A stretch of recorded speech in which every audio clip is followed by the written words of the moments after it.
I'm so excited to have live in studio today Chief Golden Light Eagle, who is the author of a book called The Symbols, which contains the universal and spiritual laws of creation. There are 11 universal and 11 spiritual laws of creation. He will be talking to us in the last half hour of the show about how we can use these universal and spiritual laws to literally ensure that the Black Snake prophecy at Standing Rock is averted, and that we can protect Mother Earth, the air, the water, and the food, which is all under siege and under attack.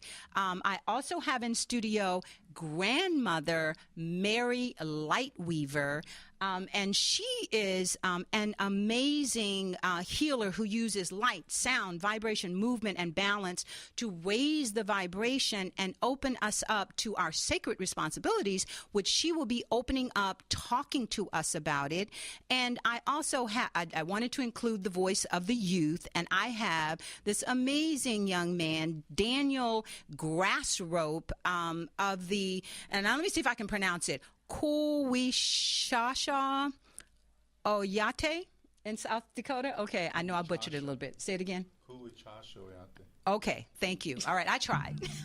In South Dakota, and he is part of the International Indigenous Youth Council, and he was also one of the runners that participated in the run to Omaha, Nebraska, and all the way to Washington, D.C., in order to not just create awareness, but to hand-deliver a petition to stop the Dakota Access Pipeline. So today we're going to be giving an update, but we're also going to be focusing on higher spiritual principles that the chief and grandmother Mary and Daniel will be imparting. So we're going to open up with grandmother Lightweaver. And grandmother, I met you last night and you really touched my heart. And I would like for you to deliver the message that you guys received in ceremony about what all of us can do who are not at Standing Rock to raise the vibration of the planet. Good morning. Mitakwiyasi, all my relations. These are great times that we are living in. Up there at Standing Rock, many are standing very strong to protect the waters. We are all water. We cannot live without water. We're spiritual beings having human experiences, and we are connected. We are love and light, and we flow with our emotions, the collective consciousness. It's time that all come together in the spirit of love, in the spirit with light. All coming together is the mending of the hoop of humanity.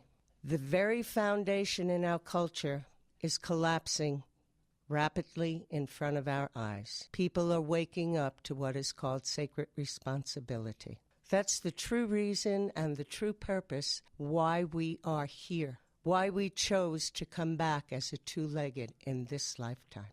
You are pure spirit, love, light beings, children.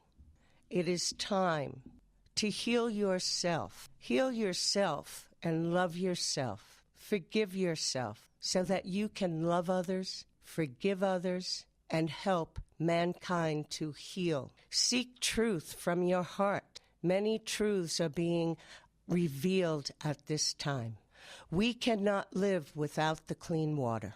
For the children to come, for future generations, it is about healing of Mother Earth. It is about healing yourself. The start within yourself. Find the silence so that you can feel and hear and see and know what your sacred responsibility is in this lifetime, so that you may help the children of the future. We live in times of chaos. Stay grounded in your love and your light. Let go of what no longer serves you. Mother Earth, Unshi Maka, is taking care of herself. What Mother Earth wants is for you to take care of yourself so that you can take care of each other, so that you can walk in beauty and love. Know that together we can manifest clean waters, clean water, clean air to breathe, good harvest, good huntings, good relations. Know that this exists and we can create it. We will create it. It is created together. Know that you come here to love and to connect and to be a part of this great changing times. Mother Earth is purifying herself. Shia tonokia manahai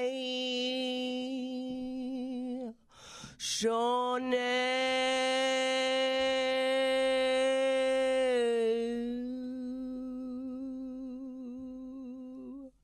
shinakia nyona hey shononi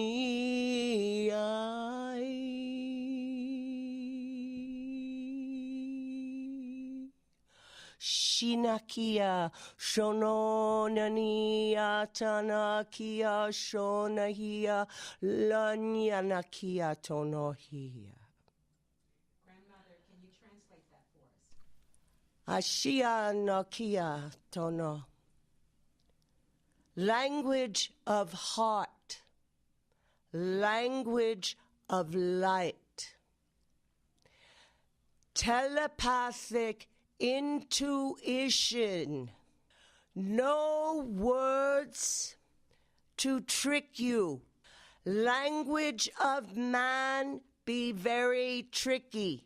Language of heart, feel, see, hear, speak. Only truth with love. With none true things from mouths, false. When hear, when see, with love and light from truth, can be no lies. Can be no lies. Okay. Grandmother, can you tell us what our sacred responsibilities are, just so that the audience can tune in on that? To love. Simple. To love, to know that life is a prayer. Life is the ceremony. We have only to look at nature to know that they are always, our natural brothers and sisters are always in a state of ceremony and reverence. They intuitively know what to do. Now I'm going to bring in Chief Golden Light Eagle, and could you also elaborate on our sacred responsibilities, picking up with what Grandmother Mary Lightweaver? There's something that usually stops us from knowing our sacred responsibility, and that comes from with the law called the spiritual freedom of all. And a lot of our messengers are coming from the nature, such as animals, birds, trees, name it. So the bear people are the ones that carry this message about this. And how they explain to us is that we need to open up all the doors that we closed. Mm-hmm. And they're talking about, the doorways that are in your body. You have some the chakras, right? Yeah, you could use that. The main one that the messenger heart for both sides is your heart. Mm-hmm. The heart is the messenger for the above and messenger for the below. Yes. So when you close that, it's usually closed because of one element that's not original to this planet, and it's such a small thing that we've been indoctrinated into making it sound like it's so big and so important, and it's called fear. Yes, it rules this planet.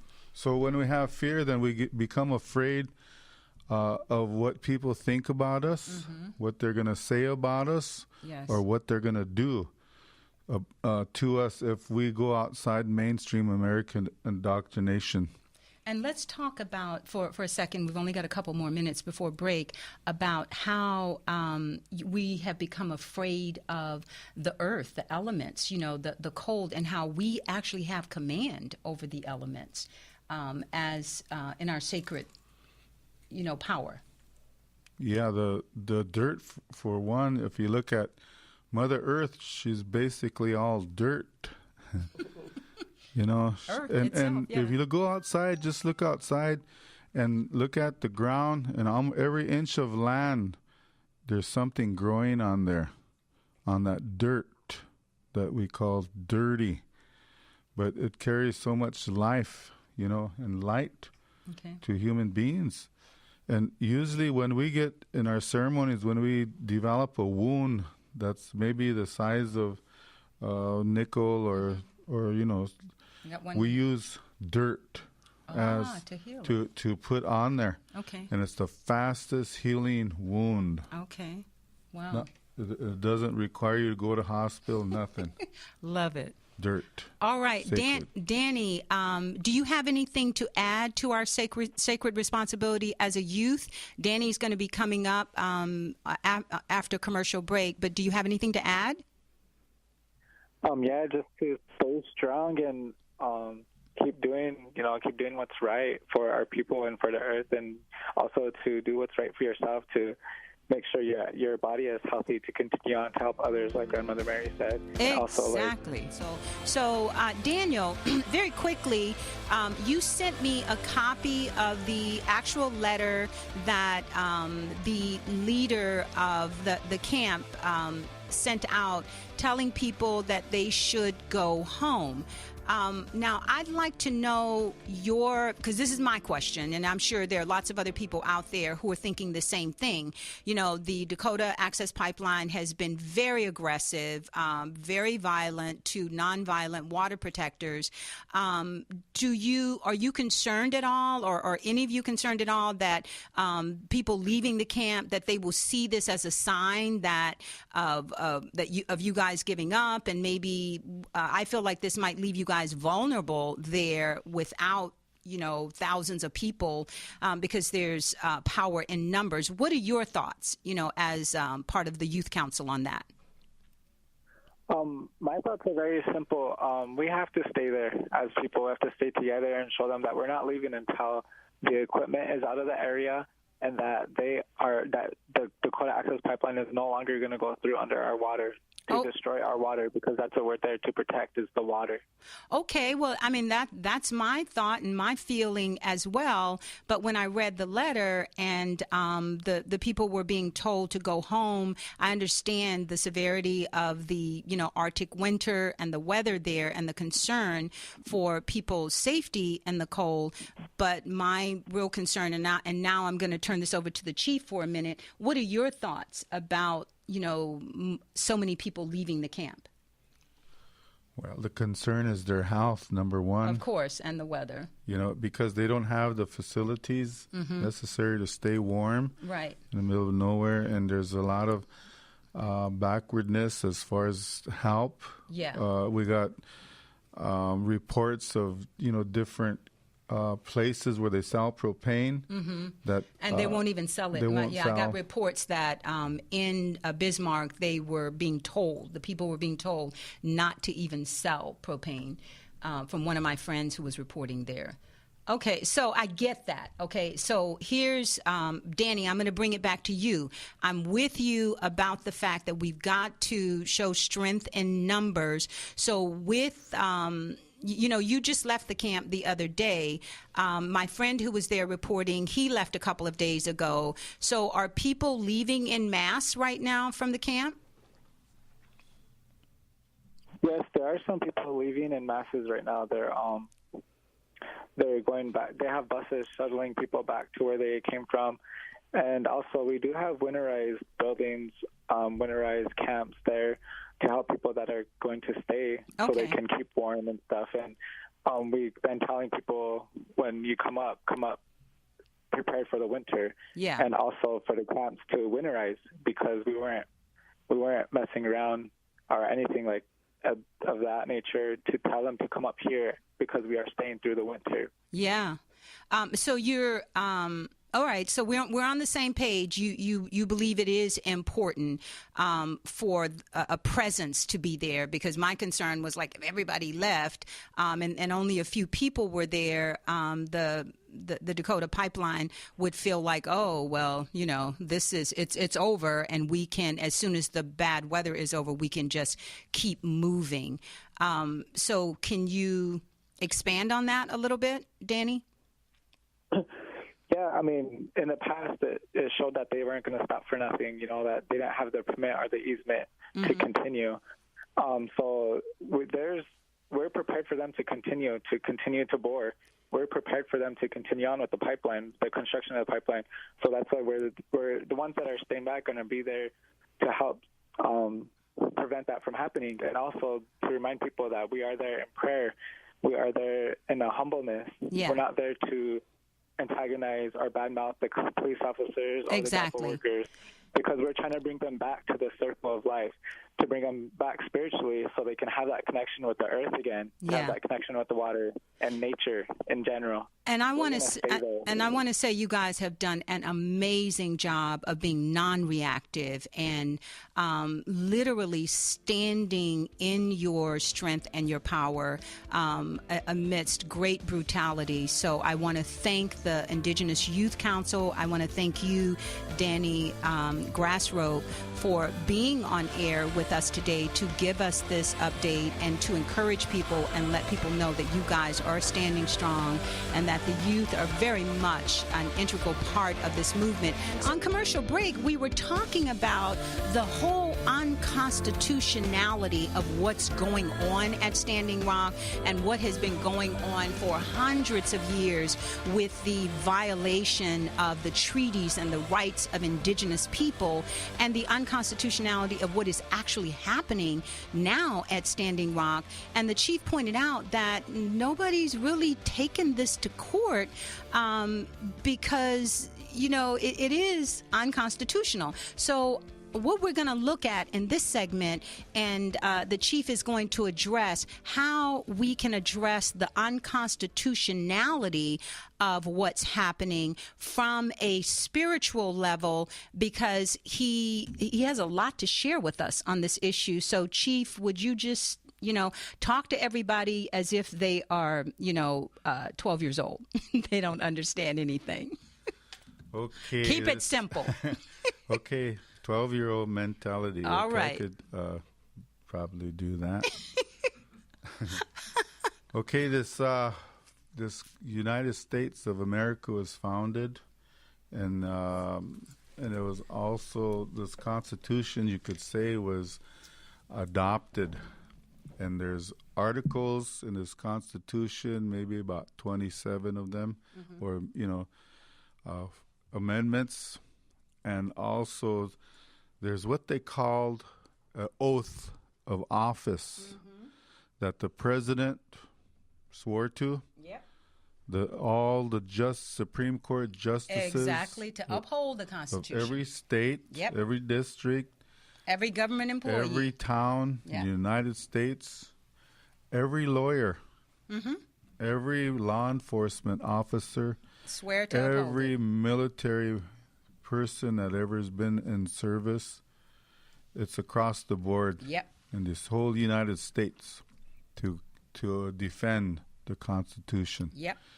Now, in the Constitution, there's two things that is there. And Article 6, Section 2 states that the treaties are supreme law of the land. Hello. And they're being violated left and right. And there's every treaty that has ever been written was violated, they say, even before the ink dried. Right. And the Indians, without the Indians, we wouldn't have even had the foundation of the Constitution, because the Algonquians were the ones who were literally the formers of it, is my understanding. It was a whole group. that led the Founding Fathers and taught the Founding Fathers.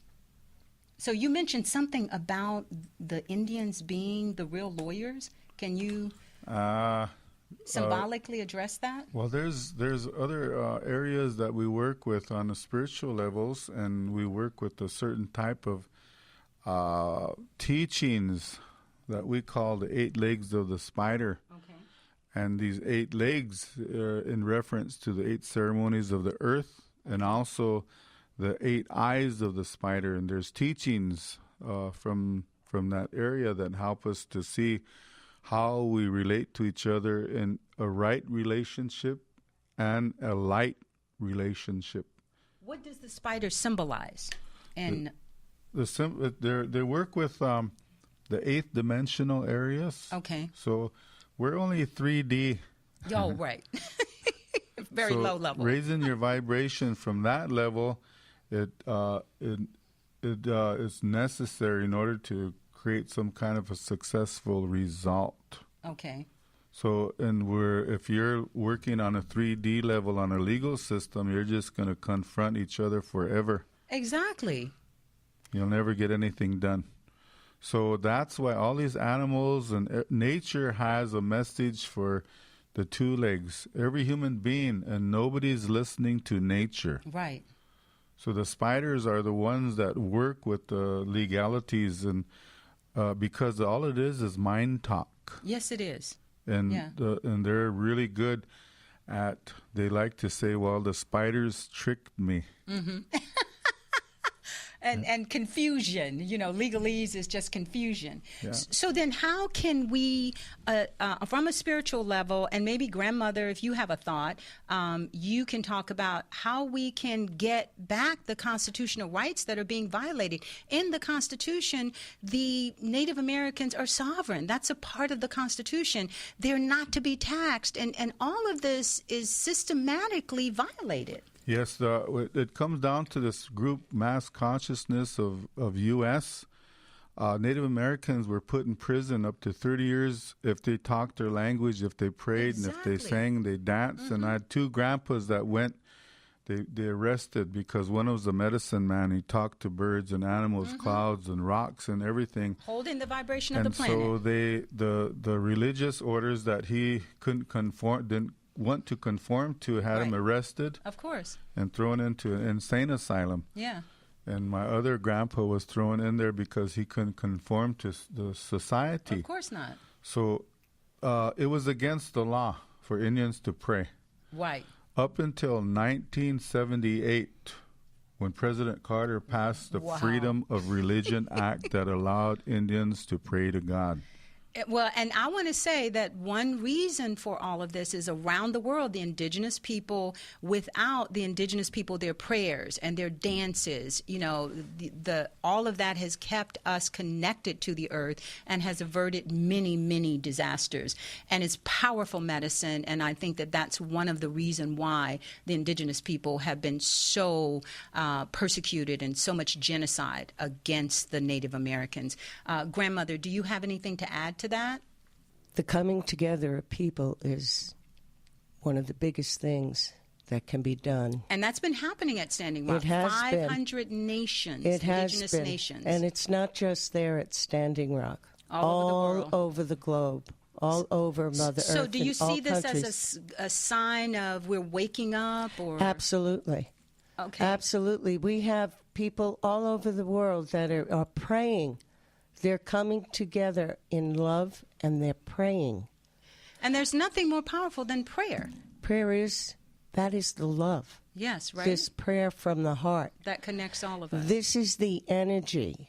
It started in Standing Rock, where the people came together.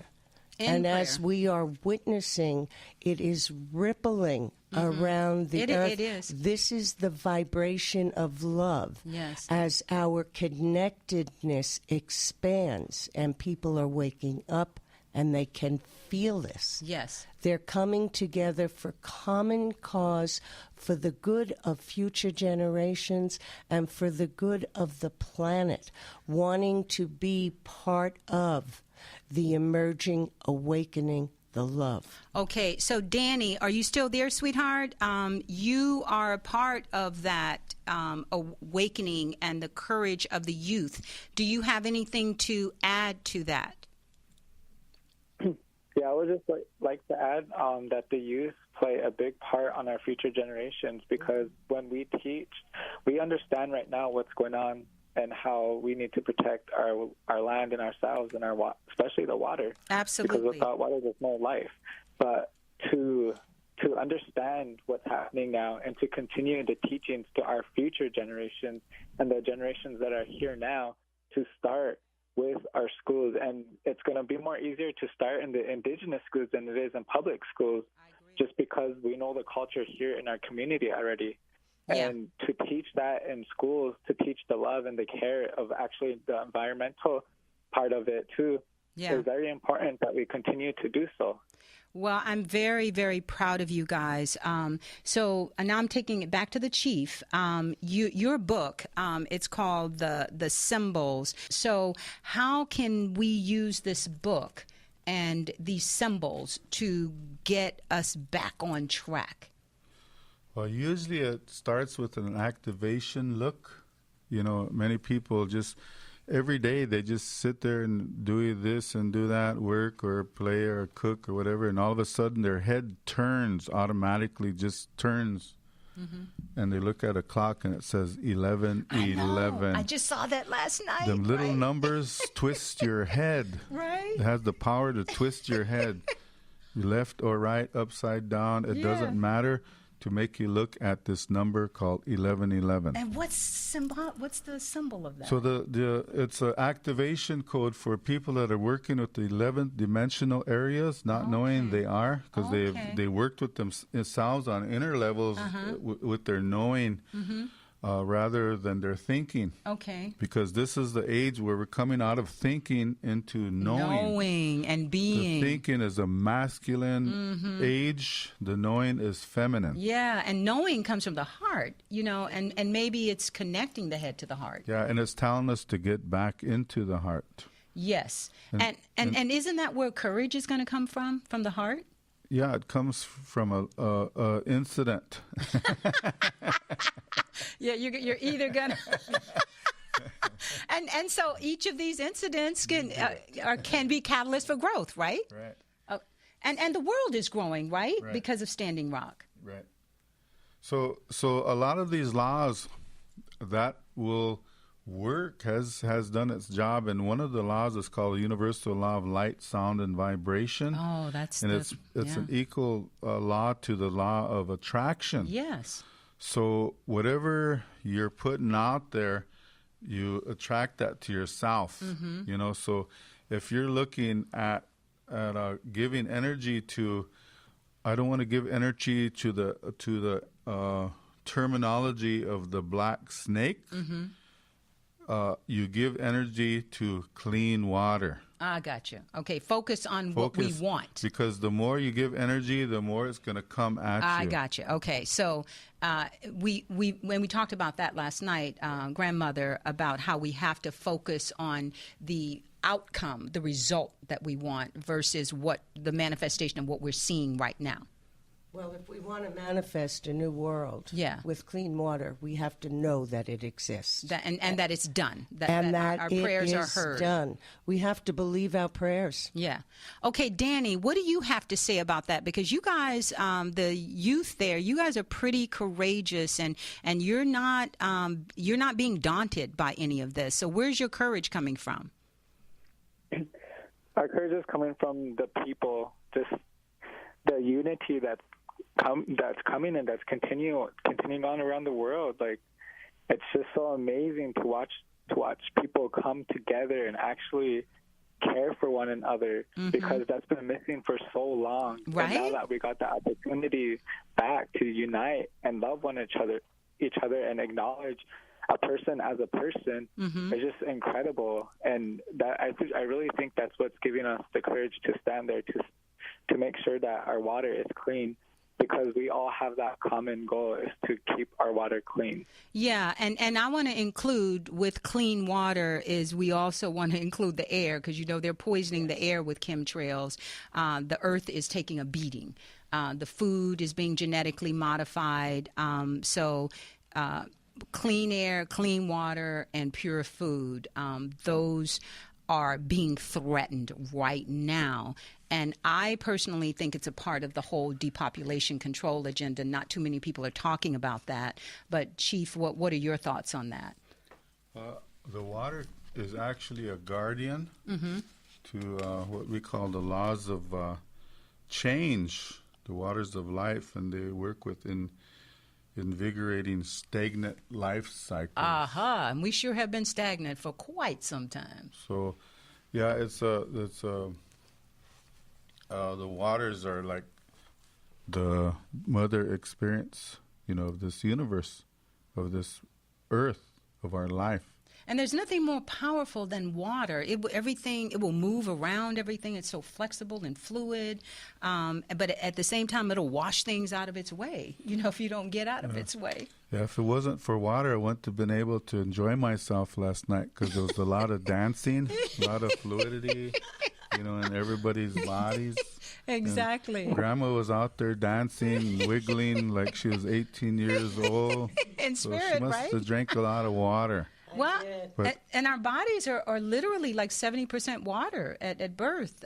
Some of us even more than that. So, yes, without pure water, and it's just sheer insanity. Don't you guys think this is just absolute insanity that, you know, with all of the alternatives out there to fossil fuel, that this is even an issue, that we have to talk about this today? It's just ludicrous to me. So what do you think that's a sign of, Chief?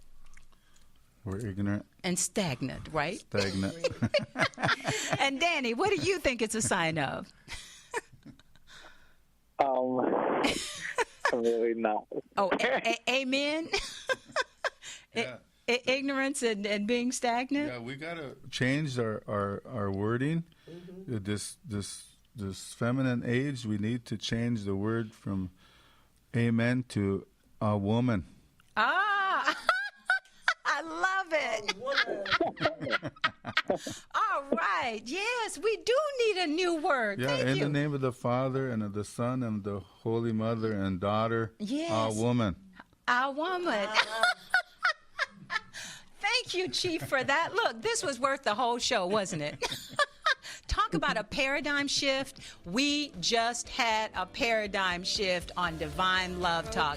And Danny, I want you to give just one line that you want the audience to take away from this show today. What do you want them to remember about Standing Rock or whatever? Give them a one thought.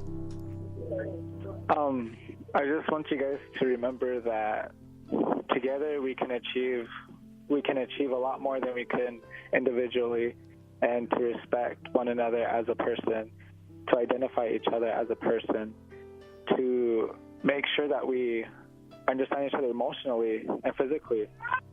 And also, Dr.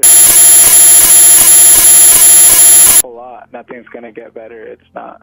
Absolutely. Love me some Dr. Seuss. Thank you, Danny Grassrope, for joining us and for being such a bright light and being this amazing, powerful, and courageous new warrior. You know, the peaceful warrior. You guys are being the real peaceful warriors. And Chief, I'm going to let you go before Grandmother, because, you know, she'll close us out. I'm feeling that there's usually one thing that we always need to remember. And remember to take down all your barriers and limitations that you've created for yourself. And you don't have to believe in God. You don't have to believe in the devil. You don't have to believe in anything but one thing, and that's just in yourself. Wow. Yes. And when you do that, then all the doors start opening for you in your walk. Wow. That's powerful. A woman. Right? A woman. All right. And Grandmother, what's your takeaway that you want people to hold on to from this show? Remember who you are. Remember why you're here. Be kind to one another. Learn from love and act from love. Let go of the fear and let go what no longer serves you. You are beauty, you are love, you are light. Mitakuye Oyasin. All right. Now, I have a quote from the Law of One, which any of you who haven't read the whole series of the Law of One, you really want to get down with that. And this one says, insofar as you love and feel at one with those things which are difficult for you, to that extent will those circumstances be alleviated. Now, that is so profound, because when you become at one with the challenges, let's say at Standing Rock, your enemy, then when you can become at one and understand and be compassionate, then that's the extent at which we're able to alleviate those circumstances. And I want to encourage everybody to really work on embodying the 6 virtues of gratitude. Understanding yourself first and other people, having compassion for yourself and your own ignorance and your own mistakes and lack of understanding, to forgive everybody, to be humble, humility, be humble like a child, and then find the courage to do the right thing, to speak the truth, because yes, there are those out there who don't love the truth and who don't want the truth to be heard, but truth is love, and love is truth, and love is God, whatever your belief is. And that's what I want to leave you guys with.